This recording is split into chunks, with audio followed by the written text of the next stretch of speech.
السلام علیکم ورحمۃ اللہ وبرکاتہ۔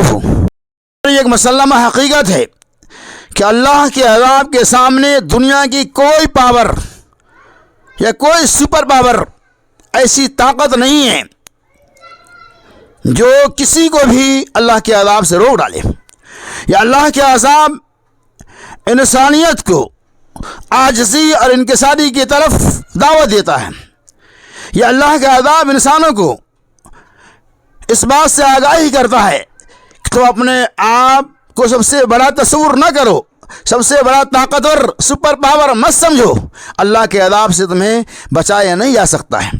اسی لیے اللہ تعالیٰ عذاب کو نازل کرتا ہے تاکہ بندے اللہ کی طرف رجوع ہو جائے۔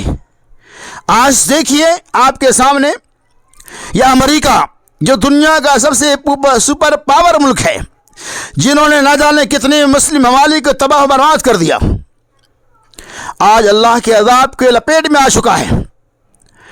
امریکہ کا ایک مشہور و معروف شہر لاس اینجلس، جہاں آگ لگی تھی تقریباً 10 جنوری 2025 کو، وہاں اتنا بھیانک آگ لگی، آگ اس قدر تیز تھی کہ آج تک ابھی تک وہ آگ کو کسی نے بجھا نہیں سکا۔ اور میں آپ کو بتاتے چلوں، اس آگ کی لپیٹ میں امریکہ کے بڑے بڑے شہر خاکستر ہو گئے، تقریباً 10 سے 15 ہزار تک عمارتیں جل کر راکھ ہو چکی ہیں، کئی لاکھ آدمی بے گھر ہو چکے ہیں۔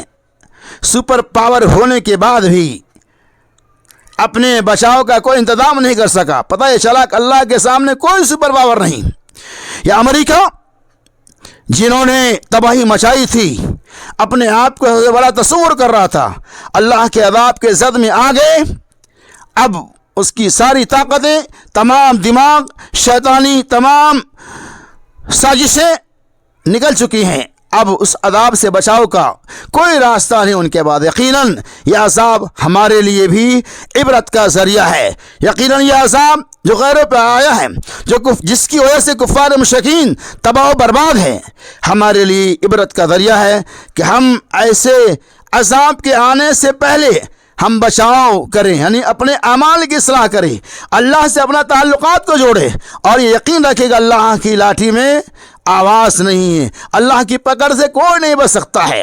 یہ سپر پاور ملک ہے جسے آپ جانتے ہیں، لیکن کوئی نہیں بچا سکا۔ امام بخاری رحمۃ اللہ علیہ نے ایک باب قائم کیا ہے مشرکین پر بد دعا کی مناسبت سے۔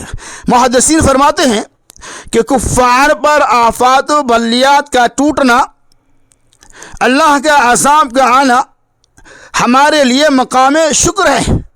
ہم شکریہ ادا کریں کہ اللہ نے ہم کو اس عذاب سے بچایا، چاہے جائے کہ ہم اس کے خاتمے کے لیے دعا کریں۔ اللہ عز و جل سے دعا کیجیے کہ اللہ تعالیٰ ان کے قبروں اور گھروں کو آگ سے بھر دے، جیسے انہوں نے ہمارے مسلمان بھائیوں کے گھروں کو اور اسلامی ممالک کو آگ سے بھر دیا۔ آج پوری دنیا اس کے فتنے سے معمور ہے، ہر کوئی اس کے فتنے میں مبتلا ہو چکے ہیں، اور یقیناً آج بہت بری طرح سے اللہ کے عذاب میں گرفتار ہے۔ لہذا اللہ سے دعا کی اللہ تعالیٰ اس طرح کے خطرناک عذاب جو امریکہ میں آ چکا ہے، ہمیں اور آپ کو بچانے کی توفیق عطا فرمائے۔ اللہ تعالیٰ عذاب سے بچنے کے جو ذرائع ہے، جو قرآن و سنت کے تعلیمات ہے، ہدایات ہے، اللہ اس کے اوپر ہمیں اور آپ کو عمل کرنے کی توفیق رفیق عطا فرمائے۔ آمین۔ وآخر دعوانا ان الحمد للہ رب العالمین۔